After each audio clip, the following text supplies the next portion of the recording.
TikTok'da ekizler Yusuf Ahmedi vefat bolan kakasy barada goşgy ýazypdyr. Maňa da okap bermemi istedi. Menem başardymdan okap bereýin.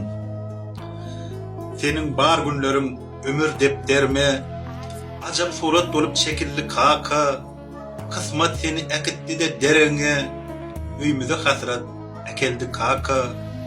Gelseň de işdäki derdiňi duýup, bilmediň durmuşyň mehrinden doýup, gara göz dört balan ýyzyňda goýup, gitdiň gözleriň baky ýumuldy kaka.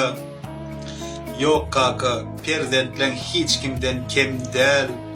El serip köçede gezmedik en tep. Yönü bize juda gerekdin en tek.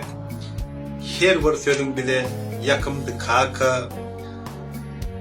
Bir periştemiz var, şeyle ak gögün. O jomuza sığıp otur pekligin. Bildirmecek olup senin yokluğun. Kim işe yatlayar ten hakta kaka. Yaş gittin kakacan, köpte armanın. Vah derdine tapılmadı dermanın. Ulğayızın eriz bağlan hurmanın. Bağıt boyu sensiz tutuldu kaka.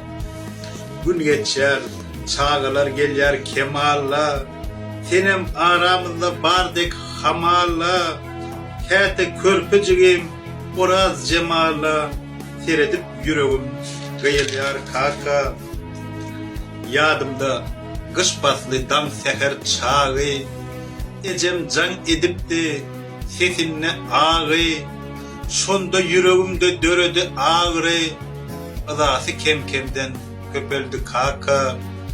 Bu havarı eşitip doğru damağım, ağzı damca sıyırıp geçti yanığım. Kevem ecem, jigim, iki doğanım, zar ağlap yasın tutuldu kaka. Ol senin mehrinden ir düştü ayıra, ayrılık yüreğini batırdı gayga. Gederdi sen bilen gülüşüp oynap, birden çağı göğünü yıkıldı kaka. Yusuf Ahmet oğlum ikisem desden, levap toprağında bolandır esger, ak patan etmedi bize miyesser. Yatlasak göğünümüz kemsinli kaka. Hasta kanım halımızı soradın, bizi koyup baki yola uğradın. İnni yadigarlık galan suratın, bir yer göğünümüze teselli kaka. Alacım yok bu yalancı ömürde, yadlı yarın her ayette tövürde. Ruhunu ancıdan bolsam egerde, öt günämi meni bağışla kaka. Nur içinde yatsın.